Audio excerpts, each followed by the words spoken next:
Shalom, selamat pagi Bapak Ibu, saudara-saudaraku yang kekasih. Salam jumpa lagi dalam kebersamaan kita dalam rehat pada hari ini, Sabtu 26 September 2020. Saya tentu senantiasa mengajak kita semua, mari kita luangkan waktu kita untuk bersama-sama merenungkan sebagian kecil dari firman Tuhan sebelum kita melakukan berbagai aktivitas kita hari ini. Dan sebelum kita membaca, merenungkan firman-Nya, mari kita minta pertolongan Tuhan di dalam doa. Kita berdoa. Kalau hari ini Tuhan kami boleh kembali menikmati hari karunia-Mu yang baru, ini semua kami syukuri dengan sebuah sikap yang nyata. Kami ingin kusuk, memberi waktu ruang bagi Tuhan di dalam kebersamaan kami, untuk bersama-sama memuji membesarkan nama-Mu, dalam suasana renungan harian pada hari ini. Karena itulah Tuhan, kami akan membaca, merenungkan sebagian kecil dari firman-Mu. Tuntun kami, sertai kami, agar apa yang senantiasa kami lakukan ini berkenan di hadirat-Mu. Bagi hamba-Mu yang Kau pakai sebagai sarana untuk pemberitaan ini, mohon juga Tuhan memberkati dan menyempurnakan seluruh persiapan hamba. Ini doa kami dalam nama Tuhan Yesus, kami sudah berdoa kepadamu. Amin. Saudara-saudaraku yang kekasih di dalam Tuhan, pembacaan kita terambil dari kitab Perjanjian Lama, Bilangan 27 pada ayat yang ke-12 hingga ayatnya yang ke-23. Bilangan 27 ayat 12 sampai 23 di bawah judul Yosua mengganti Musa. Demikianlah sabda Tuhan. Tuhan berfirman kepada Musa, "Naiklah ke gunung Abarim ini dan pandanglah negeri yang kuberikan kepada orang Israel. Sesudah engkau memandangnya, maka engkau pun juga akan dikumpulkan kepada kaum leluhurmu, sama seperti Harun abangmu dahulu. Karena pada waktu pembantahan umat itu di padang gurun Sin, kamu berdua telah memberontak terhadap titahku untuk menyatakan kekudusanku di depan mata mereka dengan air itu. Itulah mata air Meribah dekat Kades di padang gurun Sin."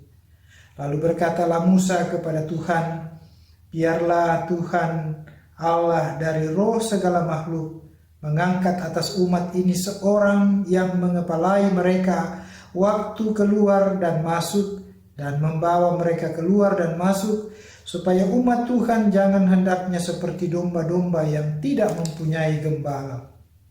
Lalu Tuhan berfirman kepada Musa, "Ambillah Yosua bin Nun, seorang yang penuh roh, letakkanlah tanganmu atasnya, suruhlah ia berdiri di depan Imam Eliezer dan di depan segenap umat, lalu berikanlah kepadanya perintahmu di depan mata mereka itu.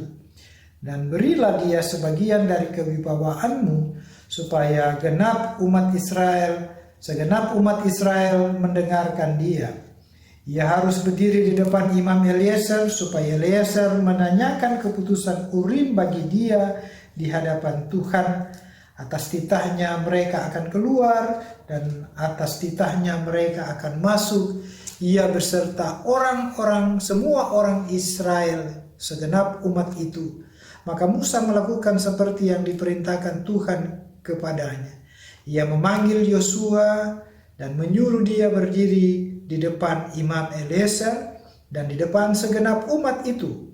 Lalu ia meletakkan tangannya atas Yosua dan memberikan kepadanya perintahnya seperti yang difirmankan Tuhan dengan perantaraan Musa. Sampai sedemikian jauh pembacaan firman Tuhan. Bapak Ibu yang berbahagia adalah kita semua yang telah membaca serta mau merenungkan firman-Nya. Terpujilah Kristus, haleluya, amin. Saudara-saudaraku yang kekasih di dalam Tuhan, firman Tuhan ini diberi judul Pemimpin yang Mengandalkan Roh Kudus. Pemimpin yang mengandalkan Roh Kudus. Ibu bapak, saudara-saudaraku yang kekasih di dalam Tuhan, kita tahu saudara-saudara sekarang ini begitu hati-hatinya kita memilih seorang pemimpin di dalam sebuah keberadaan kita. Memang sih Dunia sekarang menggampangkan mencari seorang pemimpin. Yang penting ia punya berbagai hal-hal yang dikatakan menjadi penopang untuk menjadi pemimpin itu. Salah satu adalah kekayaan dan sebagainya.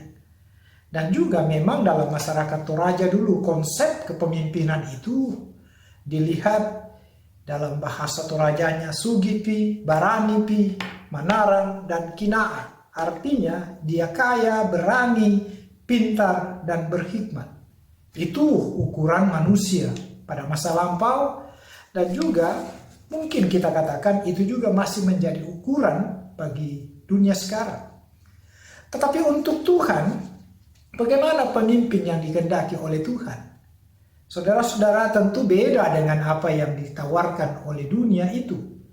Sebab menjadi seorang pemimpin bukan hanya untuk mengangkat dan menghantar sebuah keberadaan bangsa dan rakyat itu menjadi sebuah bangsa yang berdaulat. Tapi yang lebih penting di situ adalah apakah seorang pemimpin yang ditunjuk oleh Tuhan itu menjadi sosok yang benar-benar dikatakan bukan hanya beribawa, tetapi memiliki hikmat.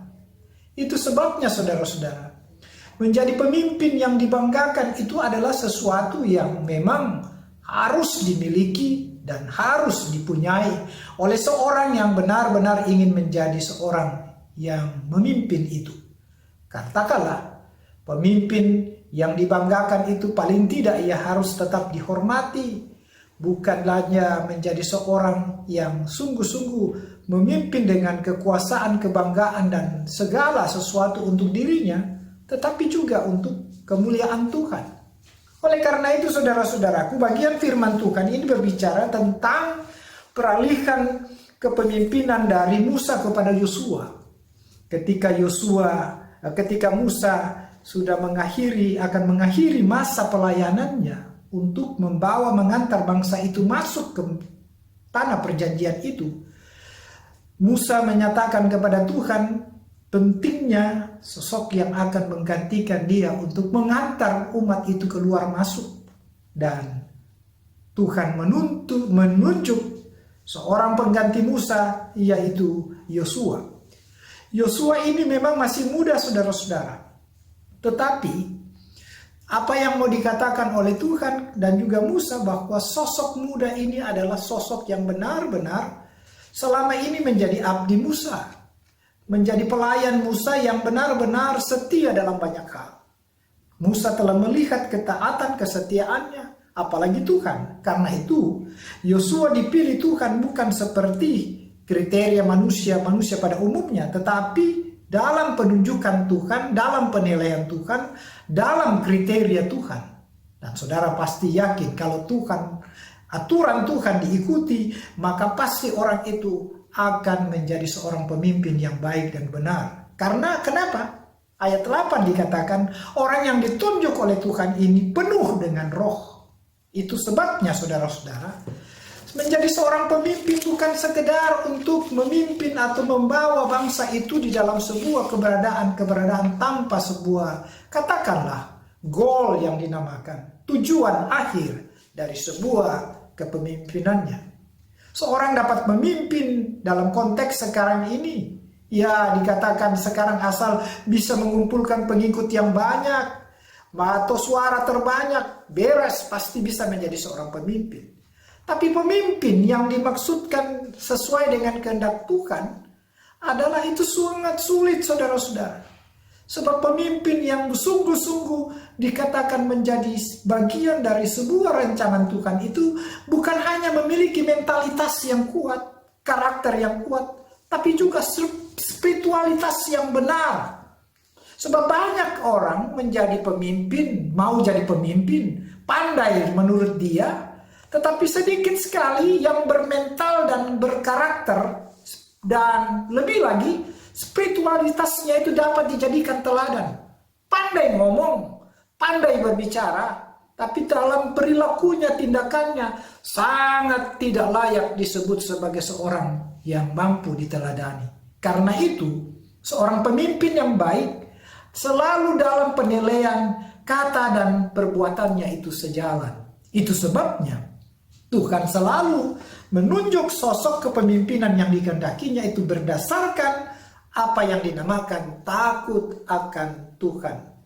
Karena itulah saudara-saudara, carilah pemimpin yang benar-benar mampu untuk dijadikan sebagai teladan, di mana Tuhan dimuliakan, di mana seluruh masyarakat sungguh-sungguh dilayani dengan baik. Dan karena itu, kalau kita ingin mencari, pilihlah seorang yang benar-benar mampu mengandalkan Tuhan dalam seluruh keberadaannya. Terpujilah Tuhan, haleluya, amin.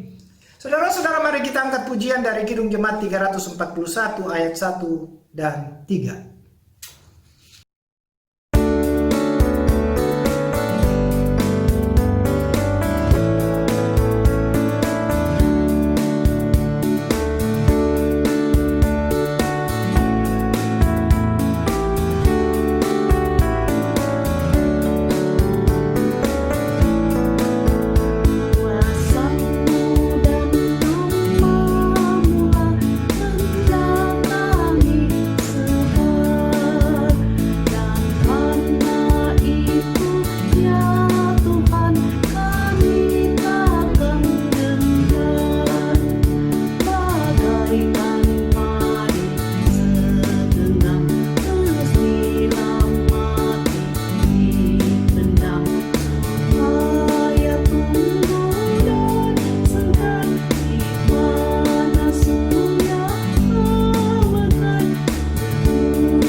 Mari kita tunduk kepala saudara-saudara, kita berdoa mengakhiri ibadah ini. Kita berdoa. Kami datang kembali kepadamu Tuhan, kami bersyukur untuk semua waktu kesempatan yang boleh kami pakai dalam rangka memuji membesarkan Engkau. Biarlah kami semua mampu untuk memahami panggilan kami sebagai seorang pemimpin. Itu adalah sebuah gambaran yang bukan sekedar memimpin, tetapi menjadi pencerminan dari sebuah karakter Tuhan di dalam hidup kami. Keteladanan dari kami sebagai pemimpin itu amat penting untuk dilihat, dirasakan oleh segenap orang yang akan kami pimpin dan yang dipimpin. Oleh karena itulah Tuhan, kami berdoa Tuhan kiranya tetap menolong kami semua. Berikanlah kami Tuhan hikmat daripadamu, agar kami dapat memilih seorang pemimpin yang benar-benar dapat mengandalkan Tuhan dalam seluruh kehidupannya, perjalanan aktivitasnya. Dan juga Tuhan kiranya menolong kami semua agar kami mampu menjadi pemimpin atas diri kami sendiri, dalam rumah tangga kami sendiri, dalam persekutuan kami sendiri. Dan biarlah kami tetap menjadi kebanggaan Tuhan dalam semuanya. Kami terus berdoa Tuhan menjaga, menyertai kami. Berikan kami kekuatan, kesehatan, hikmat daripadamu, agar seluruh aktivitas kami dapat menjadi kepujian bagi nama-Mu saja. Jauhkan kami dari mara bahaya, gangguan dan penyakit, teristimewa corona yang sampai saat ini Tuhan masih sangat mencemaskan. Kami mohon Tuhan jaga kami, jauhkan kami dari sakit penyakit itu. Dan bagi jemaat-jemaat kami yang mengalami sakit ini Tuhan, corona ini, hanya Engkau yang kami andalkan untuk menolong mereka, dan biarlah mereka dipulihkan dengan cara Tuhan sendiri. Ampuni salah dosa kami, dengar doa ini, karena kami sudah berdoa di dalam Kristus Yesus Tuhan dan Juru Selamat kami yang hidup. Haleluya, amin. Selamat beraktivitas saudara-saudara, Tuhan memberkatimu.